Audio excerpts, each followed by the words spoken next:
Greetings.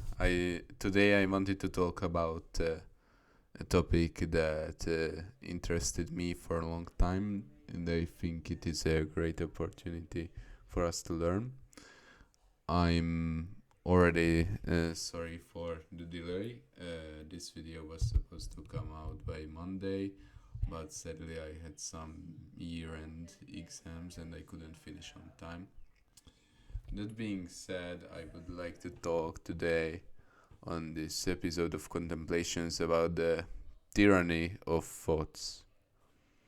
It is such a Western and such a modern idea that the thoughts of a man determine him, that it's almost unheard of in most religious traditions, not just in Christianity. In fact, I would argue that Western Christianity introduced this idea to the world, that somehow the thoughts determine a man, with predestination especially.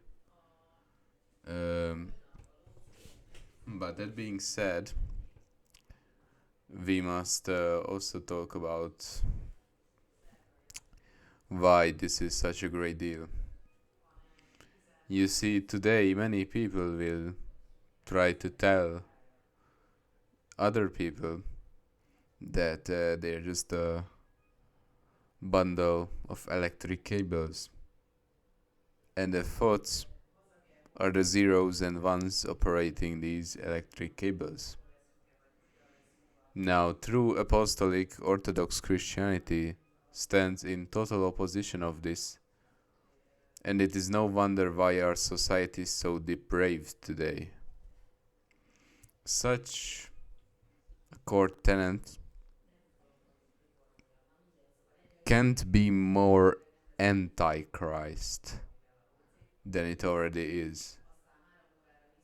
Christ calls for radical transformation, as I've already said in the previous episode. He calls for a revolution in a man's heart. But a machine that is running on code is not supposed to rebel. It's supposed to either work or malfunction and die. It's really that easy. So we can already see the problem here. The world doesn't think that a man struggling with thoughts can be fixed. So what's the second best solution? Well, we can tolerate it, for sure. This is the basis of every single movement that seeks to legalize any kind of sin, from sexual sin to different vices, like drugs and different addictions. There is a whole array of this, but I won't go too deep into this. But the key point is that they basically say, we're just cables, we're just a computer. Maybe we don't even have thoughts either. We can't fix it, might as well tolerate it. After all, it would be a hypocrisy to persecute humans for something we are not accountable for. However, Orthodox Christianity completely vetoes this presupposition. Orthodox Christianity states, and it's the basis of the faith, that you can always change. No matter how heinous crimes, how many you have committed, you can always change. And the next day God can raise you to be a saint if you wish it to be.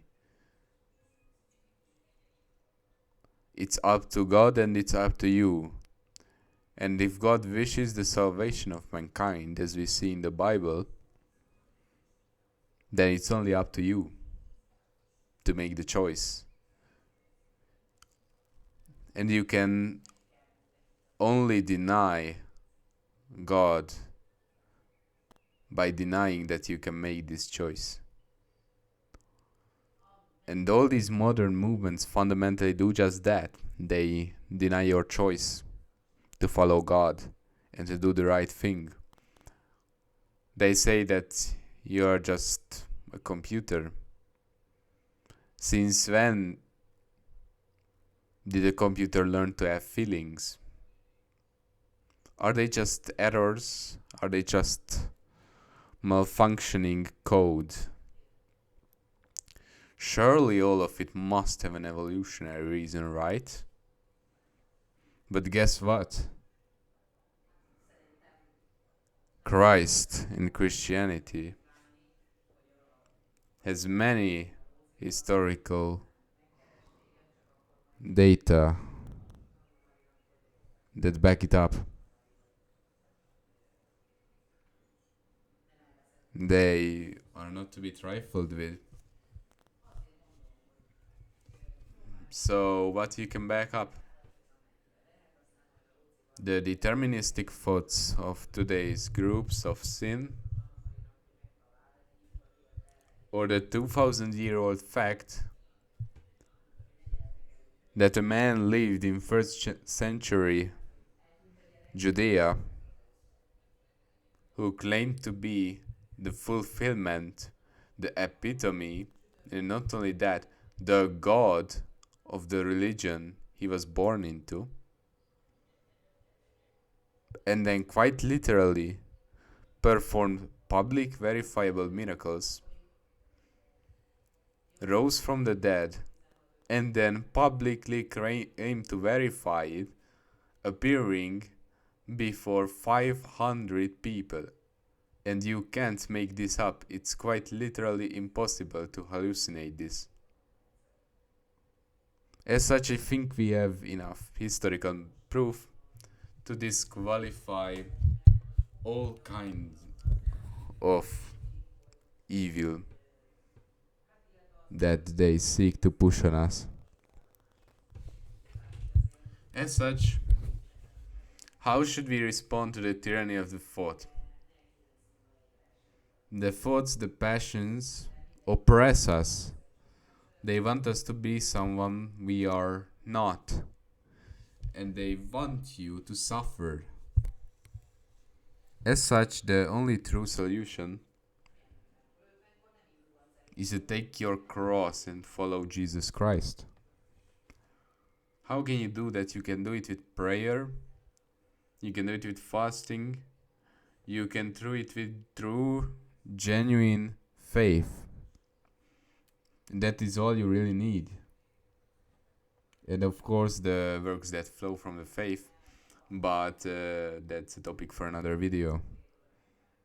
The point is that if a thought tries really hard to force itself upon you, and you know that it's not from God, not just a thought that is openly contrary to God, for example, the push to commit murder, the push to commit a sexual sin, it can be a thought that seems righteous at first, but you have to examine it. And all are clear.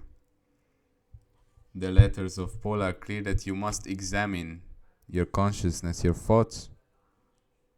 Even a righteous thought that may seem righteous at first can turn out to be demonic. You need to be cautious, lest you fall for the tyranny again. You must not let your thoughts define you. Otherwise, you will quickly turn out to be a horrible person who will indeed lose his free will, not out of basic necessity of ones and zeros running through his brain, but out of the deliberate, self-conscious choice he made to blaspheme the Holy Spirit. Saying something like that I can't change, in full consciousness of the truth of the Holy Spirit. And then again, I can't really know this, but in my opinion, I think that's as about close as you can get to the blasphemy of the Holy Spirit. And we know from the Bible that's about the only unforgivable sin. That is the only sin Jesus won't forgive you. Indeed, you must make the conscious choice every single day to side with God, to destroy their thoughts. Do not even listen to them. Saint Paisios said that do not even let them land. If you make your mind an airport, they are going to land. No, close it down. Make sure to close it down and examine everything that lands despite that. And I think that's everything I had to say, but that's a really important message for today. Goodbye, may God bless you.